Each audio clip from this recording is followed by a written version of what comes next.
Welcome back to our Bible study on the book of Ruth. We are in week chapter 5, encountering the last chapter in this brief book of the Bible. Now, next week, I'll be doing one short video as a recap, so feel free to check back in and let's discuss our closing thoughts and go over the book as a whole. But this week, we're specifically in Ruth chapter 4. Ruth chapter 4 is where all the plotting and all the delaying and all the questioning begins to be knit together into one fairly clean conclusion of this story. So today we're all about the conclusion of redemption. Now, what does the word redemption mean to you? We've heard it in secular contexts in our world. We hear it in our church language quite often. But redemption essentially is about taking what is broken, fallen, unhealthy, unholy, and bringing it back to fullness, to wholeness, and to holiness. Redemption in the context of the book of Ruth means that they probably need a male child in this lineage. They need someone who can take over the land that needs to be redeemed. They need someone who can continue the line of Elimelech, continue his lineage for the generations. Because in Israelite culture, in really ancient Near Eastern culture, lineage is everything. We read a lot in Scripture about the different genealogies, and sometimes you have to wonder as you hear such and such begat, such and such begat, such and such begat, such and such, and you just get lost in the names and wonder why it even matters to them. But it matters to them because if you can name your generations, you can name what your life has meant, and you can name what the lives before you have meant. You have a history, you have a lineage, you have something to be proud of and something that God has blessed you with.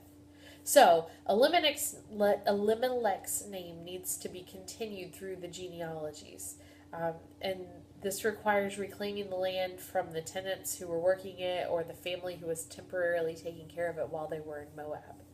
So Boaz has promised that he would go to the elders and go to the other person who could claim this land and see if Boaz can be the one to claim it. So Boaz publicly approaches this other man who could be a kinsman redeemer for this family. Interestingly, some of your translations may call it approaches a friend, but this word friend that he uses when he speaks to this man can also be translated as so-and-so.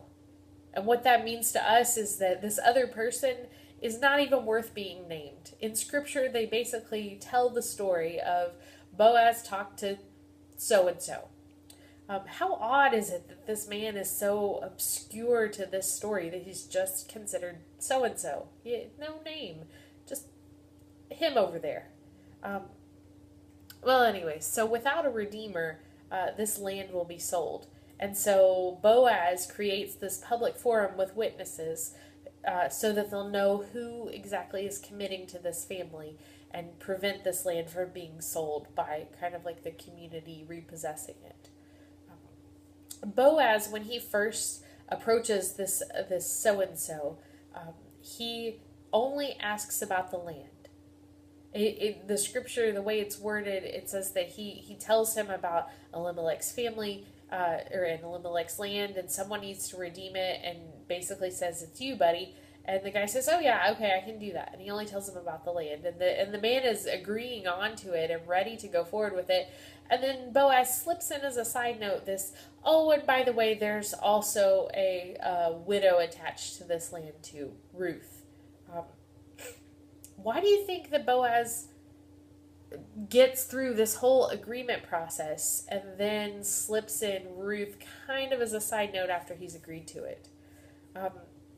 I personally think that Boaz used this as a strategy, as a way to get towards what he wanted.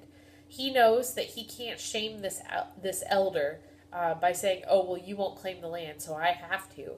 Boaz allows this man to be shown as honorable, as in he's willing to take on the family's land if at all possible. But Boaz also feels that he can't let Ruth go uncared for. If you remember our discussion last week, Ruth is shown great mercy and compassion by Boaz. He takes her on and goes out of his way to not shame her. And from the week before, the chapter before, he goes out of his way to make sure she's compassionately cared for and that she has abundance in her life. So Boaz can't let her go uncared for. And he knows for this person that she will be the deal breaker. What it means is that the firstborn of Ruth and of whoever redeems Ruth, whoever marries her in this situation, their firstborn child will carry Elimelech's name, not the name of the person who marries her. So basically, the person who marries her is eliminating his own line by saying, no matter what happens, my firstborn is actually like Elimelech's firstborn. Does that sort of make sense? See, so-and-so, the man who they're approaching about all this, he says no. But there's, I don't think he says it because he is dishonorable. Like we said, Boaz has gone out of his way to show that this man is honorable.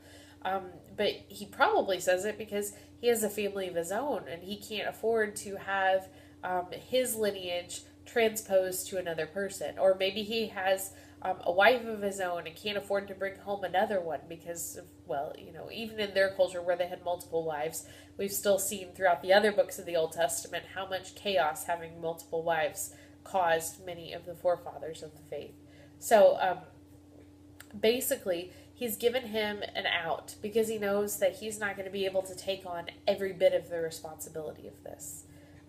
Elimelech's line will continue, but only because Boaz kind of changes the situation around and allows it to be something that can be can let everyone leave seeming honorable. So they do this nifty thing where they take off their shoe and pass it from one person to another. It's a cultural way of showing your assent. It's like, spitting in your hand and shaking it, or slicing your finger and having a blood covenant kind of thing. They pass a sandal as their way of showing that they all are in agreement, and they have all these witnesses that say, okay, this is what's going to happen. The elders who sit at the city gate know what's going to happen next. So take a break for a moment and consider in your own life, when has God offered you an unexpected solution to a problem? When has God offered you relief through what seemed like a bit of a complicated, maybe even unexpected process?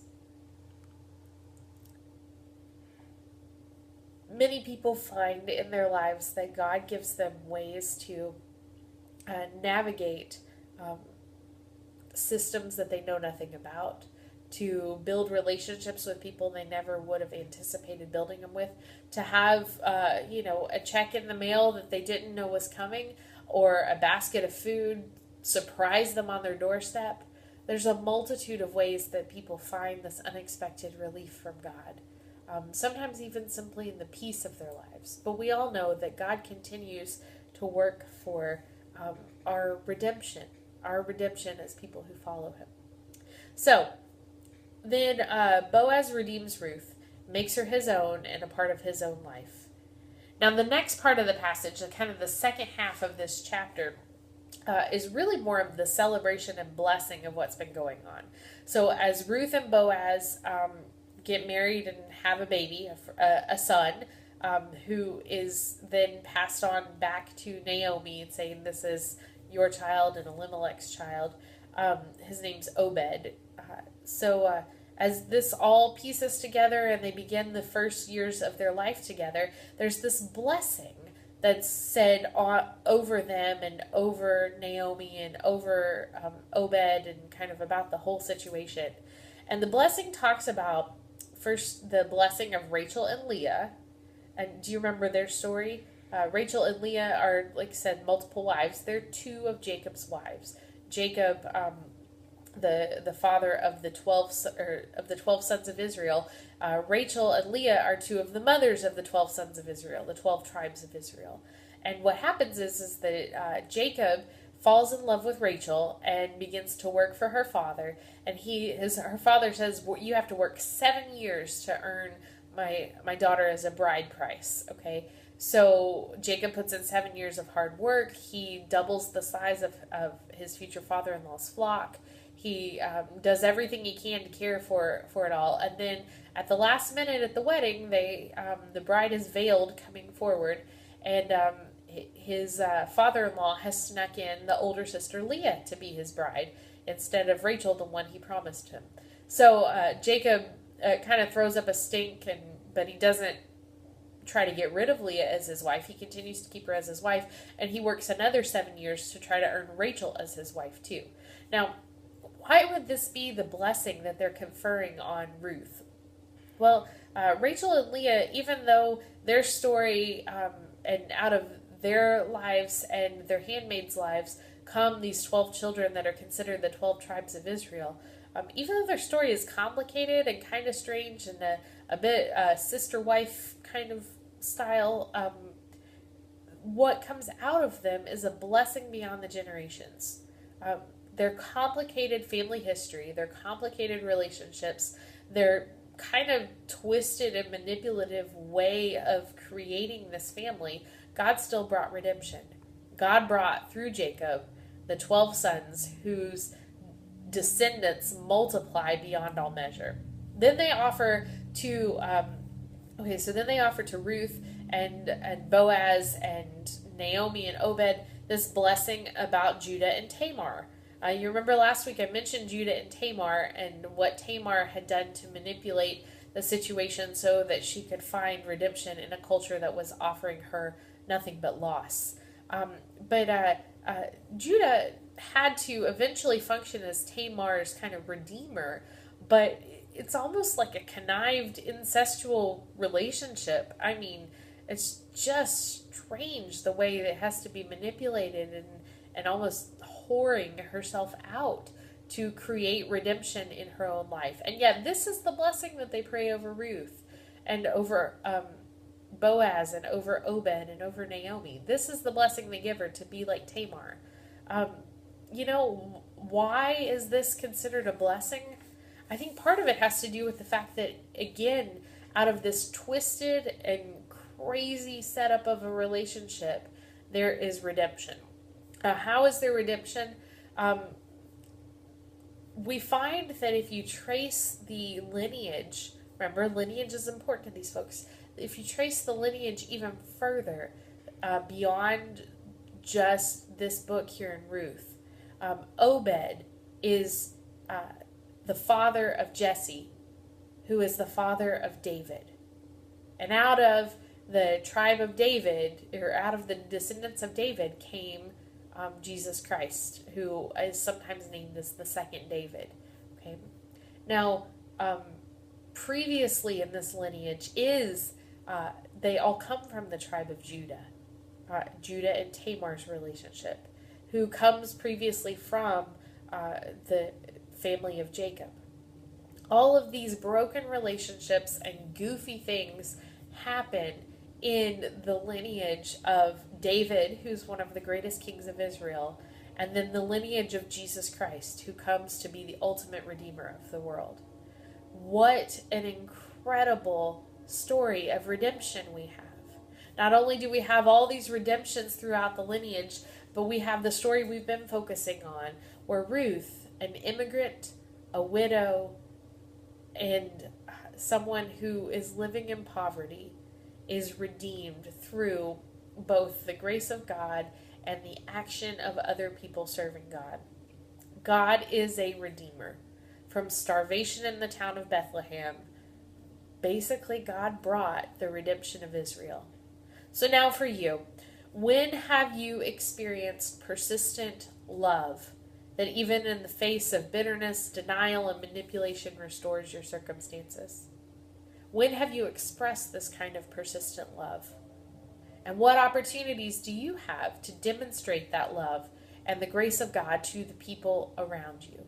If you remember, our call as Christians is to love God with all our hearts and to love our neighbors as ourselves. Blessings to you today.